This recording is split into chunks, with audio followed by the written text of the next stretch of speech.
नमस्कार, मैं हूं रविंद्र जैन और आप देखना शुरू कर चुके हैं सबकी खबर। आज हम बात करेंगे मध्य प्रदेश में जो चुनाव परिणाम आ रहे हैं, जो रुझान आ चुके हैं उन पर। हमारे साथ हैं वरिष्ठ पत्रकार अरुण दीक्षित जी और उनसे समझते हैं कि आखिर जो मध्य प्रदेश में चुनाव परिणाम आए हैं वो उसका किस तरह से विश्लेषण किया जाए, क्योंकि इसकी उम्मीद तो स्वयं भारतीय जनता पार्टी के बड़े बड़े नेताओं को नहीं थी। हाँ, हो सकता है कि दिल्ली के नेताओं को रही हो सकता है शिवराज जी को रही हो, लेकिन नीचे के कार्यकर्ताओं को ये आह्वान नहीं था, ये आवास नहीं था कि इस कदर इतनी बड़ी विक्ट्री होगी। अरुण जी, आपका बहुत बहुत स्वागत है। आप और हम लगातार चुनाव के बीच पे बात करते रहे, आप और हम भी नहीं सुन पाए कि ये है क्या। ये लग रहा था कि टाइट फाइट में आ गए हैं।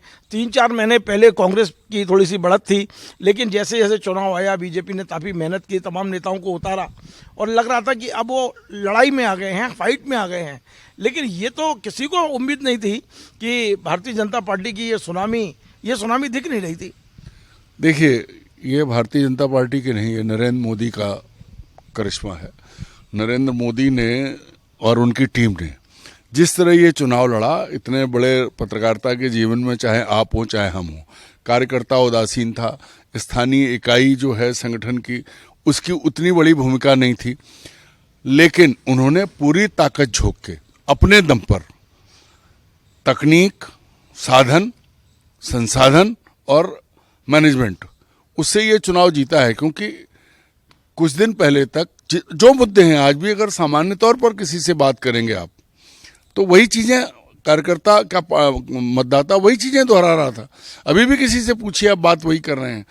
तो ये समझ में नहीं आया कि ये पिछले 20 दिन में 17 नवंबर से 1 नवंबर से 17 नवंबर के बीच में जो कुछ हुआ है उसको देखना पड़ेगा, और हम लोगों को दोबारा से अब इस रणनीति को समझना पड़ेगा कि नरेंद्र मोदी ने बिना नेता, स्थानीय नेतृत्व को किनारे करके अपनी दम पे जो चुनाव जीता है, ये देश में पहली बार एक नया प्रयोग है। क्योंकि वो गुजरात में तो ठीक था, क्योंकि गुजरात के मुख्यमंत्री थे, गुजरात के नेता हैं, लेकिन मध्य प्रदेश, छत्तीसगढ़ और राजस्थान में जिस तरह की तस्वीर उभर रही है, उससे अब ये लगने लगा है कि अब ये देश एक नए तरह के लोकतंत्र की तरफ जा रहा है, और एक नई तरह की व्यवस्था, वो व्यवस्था जिसमें सिर्फ साधन संपन्न और संसाधन वाले लोग ही मैदान में रह पाएंगे, और जिनके पास साधन नहीं होंगे वो चुनाव मैदान में उतरने की हिम्मत नहीं जुटा पाएंगे। नहीं तो अब आपको क्लियर लग रहा है कि 2024 आसान हो गया। ये जो 3 राज्य उनको क्लियर कट मिले हैं, उसके बाद उनकी 2024 की राह आसान हो गई। मैं एक ही बात कहता हूं आपसे कि आज की जो व्यवस्था है, जिस तरह का नतीजा है, उससे तो लगता है कि सामने कोई है ही नहीं। क्योंकि सारी बातें, वो चीज़ें जिनको जनता सुन रही थी, जनता जा रही थी, बात कर रही थी, वो सब एक किनारे हो गई और नतीजा कुछ और हो गया। तो क्या आप इसको नरेंद्र मोदी, अमित शाह की रणनीति की सफलता और कांग्रेस की रणनीति की विफलता के रूप में भी देख रहे हैं, या इसमें कांग्रेस की कोई गलती नहीं है? कांग्रेस जो कर सकती थी किया, लेकिन सामने वाले की रणनीति इतनी भारी थी जो कोई भी नहीं समझ पाया। नहीं, यही है। देखिए, हम और आप इससे पहले जब जो बात करते रहे, इतने चुनाव देखे, पहली बार एक ऐसा चुनाव था कि जिसको कहते हैं ना कि मिस्टर इंडिया के तर्ज पर एक ऐसे पैटर्न पे लड़ा गया कि मैदान में कुछ और दिख रहा था, सामने कुछ और बात हो रही थी, लोग कुछ और बात कर रहे थे, नतीजा कुछ और निकल रहा है। क्योंकि भारतीय जनता पार्टी के सारे बड़े नेता, शिवराज सिंह चौहान सहित, क्योंकि चौहान साहब को जिस तरह किनारे कर दिया गया, उनके हाथ से कमान ले ली गई, BD शर्मा साहब को जिस तरह से किनारे किया गया, उनकी भूमिका सीमित कर दी गई, उसके बाद भी इस तरह का बहुमत आना ये आश्चर्य से परे है। क्योंकि आश्चर्य से भी परे है, क्योंकि आश्चर्य तो अपनी जगह रहता है। ये कैसे हुआ और क्या रणनीति है? देखिए, आने वाले दिनों में होगा क्या, तकनीक, पैसा और मैनेजमेंट, इस चुनाव ने ये साबित किया है। तकनीक जो उन्होंने लगाया, पैसा जो उन्होंने लगाया और मैनेजमेंट जो उन्होंने किया, उसमें कांग्रेस बीजेपी के सामने या नरेंद्र मोदी के सामने, नरेंद्र मोदी की टीम के सामने काफ़ी कमज़ोर पड़ गई। और जो जिस तरह का ज़मीन पे आमना सामना हुआ, वो दिख कुछ और रहा था, लेकिन ज़मीन के नीचे कुछ और चल रहा था। अनुज जी, आपने देखा कि छत्तीसगढ़ में तो फिर भी ED, CBI तमाम एजेंसियां पहुंची, पर मध्य प्रदेश में तो यहाँ कुछ इस तरह का माहौल भी नहीं था। इसके बाद भी कांग्रेस कर नहीं पाई जो करना था। नहीं, मुझे ऐसा लगता है कि कांग्रेस जो कर सकती थी, कांग्रेस जिस हैसियत से, देखिए कमियां कांग्रेस में हैं, कमजोरियां कांग्रेस में हैं।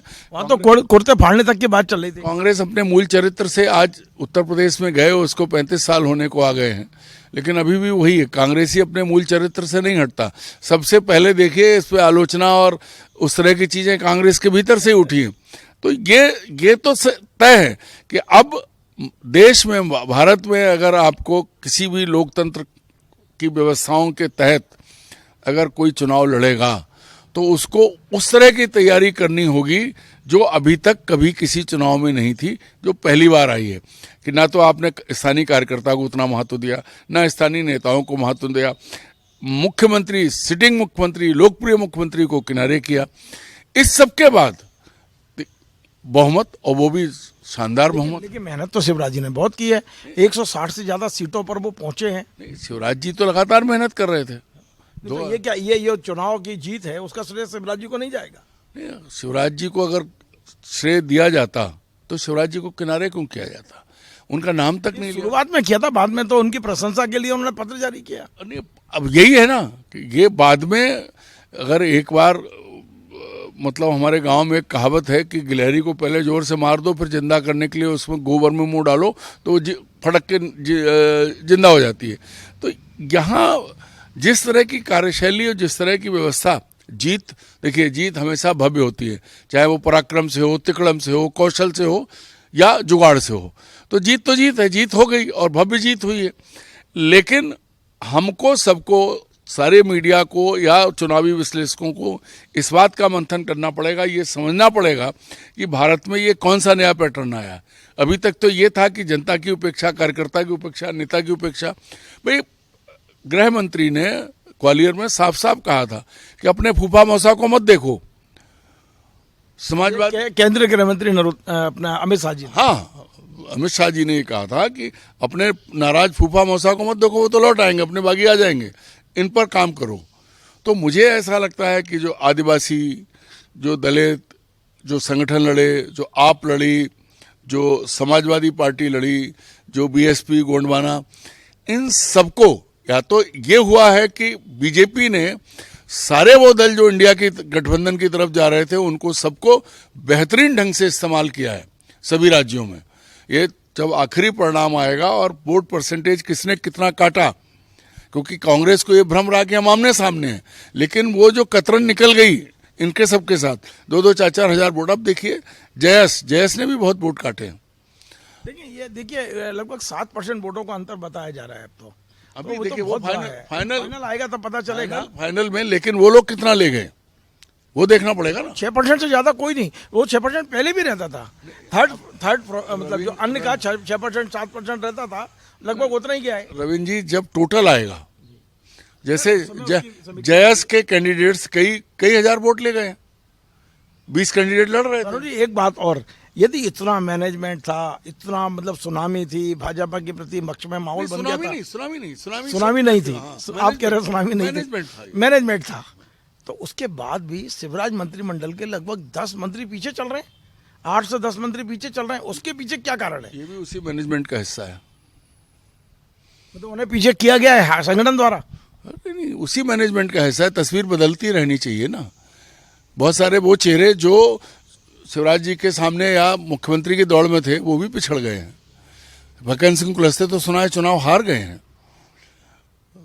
अब किसका नाम लोगे? आने दीजिए नतीजा। 4-5 बड़े नेता बीजेपी के खतरे में हैं। चलिए अपन आगे की बात कर लें थोड़ी सी, कि अब क्या लग रहा है मध्य प्रदेश में शिवराज जी सीएम होंगे?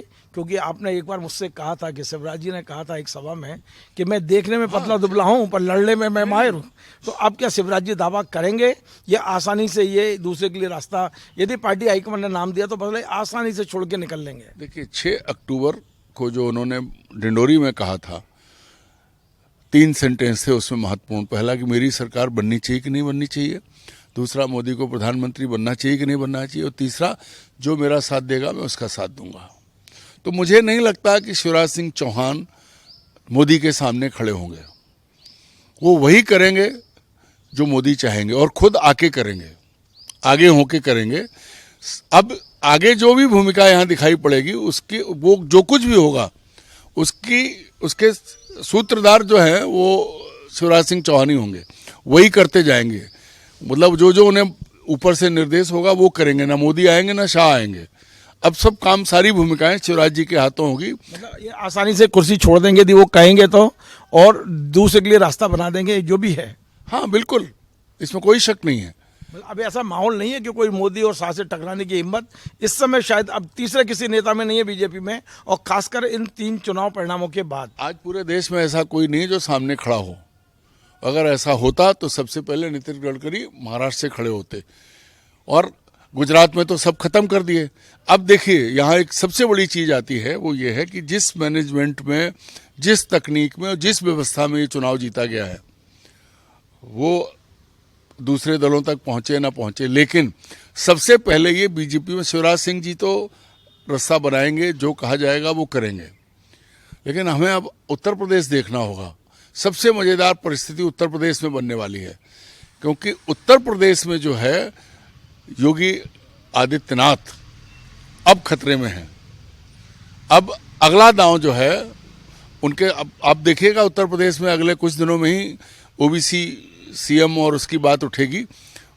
बाकी अब कहीं कुछ नहीं होने वाला, बीजेपी में कोई नहीं बोलने वाला है। एक आखिरी प्रश्न कि अब ये 3 परिणाम आने के बाद, चूंकि हम मध्य प्रदेश पे फोकस किए हुए हैं, अभी परिणाम तो आए नहीं है, शाम तक क्लियर होंगे। अभी शाम तक क्लियर होंगे, लेकिन इतना तो तय हो गया है कि मध्य प्रदेश में भाजपा अच्छे बहुमत से आ रही है। तो अब मध्य प्रदेश को आप किस तरह का देखते हैं अगले आने वाले 5 साल के लिए?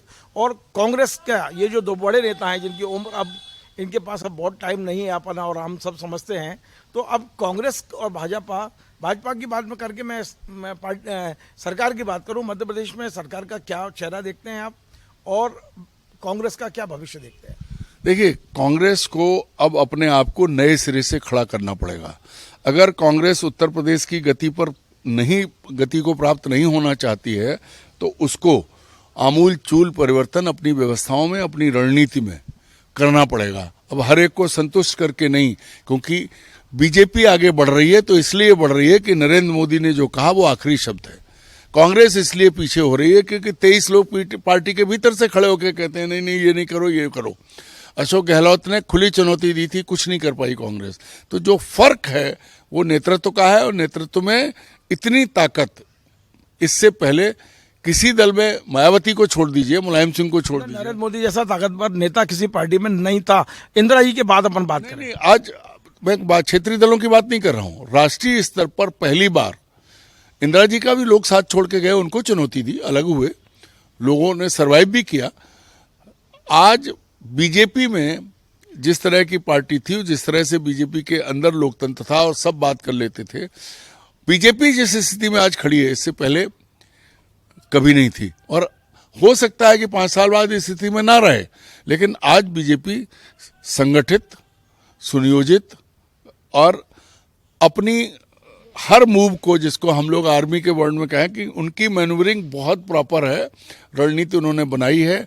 और ये तभी संभव, 24 घंटे चुनावी मोड पर रहते हैं। नहीं, ये तभी संभव हुआ है कि कंट्रोल एक जगह से है। ये आर्मी स्टाइल जो है वो नरेंद्र मोदी ने, लोकतंत्र का एक नया रूप सामने आया है कि ये है तो तानाशाही, हुक्म एक का ही चलेगा, लेकिन ये डेमोक्रेसी है, सब होगा। अगर यहाँ अभी भी वही होगा कि विधायक कहेंगे जो दिल्ली कहेगी, अभी से वही सारी चीजें होनी है, या दिल्ली से एक आदमी आएगा, सारे विधायक कहेंगे कि जैसे खुद 2005 में शिवराज सिंह आए थे। तो कांग्रेस करती थी ये सब काम, होगा अभी भी, कोई सवाल नहीं उठाएगा, कोई बात नहीं करेगा। हम और आप भी जाके पूछ नहीं सकते कि ऐसा क्यों किया। कई बड़े बड़े घर बैठे हैं भारतीय जनता पार्टी में, मध्य प्रदेश में, देश में, तो किसी ने कोई सवाल नहीं पूछा, और अब तो कोई और पूछेगा ही नहीं, क्योंकि इतने सब मीडिया आकलन और सबके बाद। और आप देखिए कि एक सर्वे जो है वो ऐसे फिट हो गया, बाकी सबके फेल हो गए।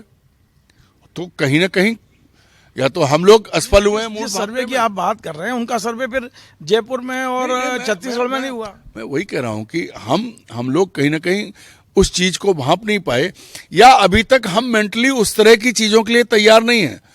ये चीजें मैं बहुत स्पष्ट कह रहा हूं कि ये ऐसी चीजें रूस में, चीन में, पाकिस्तान में, बांग्लादेश में, अफगानिस्तान में जिस तरह का लोकतंत्र, जिस तरह की व्यवस्था थी, जो लोकतंत्र तो वहाँ है नहीं, लेकिन हम उसी तरह की सिस्टम वही होगा लोकतंत्र के आड़ में, वो हो रहा है। और भाई देश की जनता अगर यही चाहती है तो हम और आप तो रोक नहीं पाएंगे।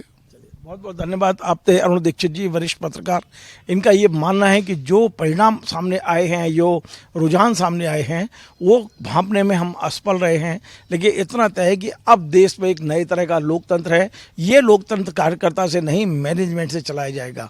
आपको हमारा ये कार्यक्रम पसंद आया, इसे शेयर करें, लाइक करें, कमेंट करें और आपसे बार बार निवेदन, हमारे चैनल को सब्सक्राइब अवश्य करें। धन्यवाद।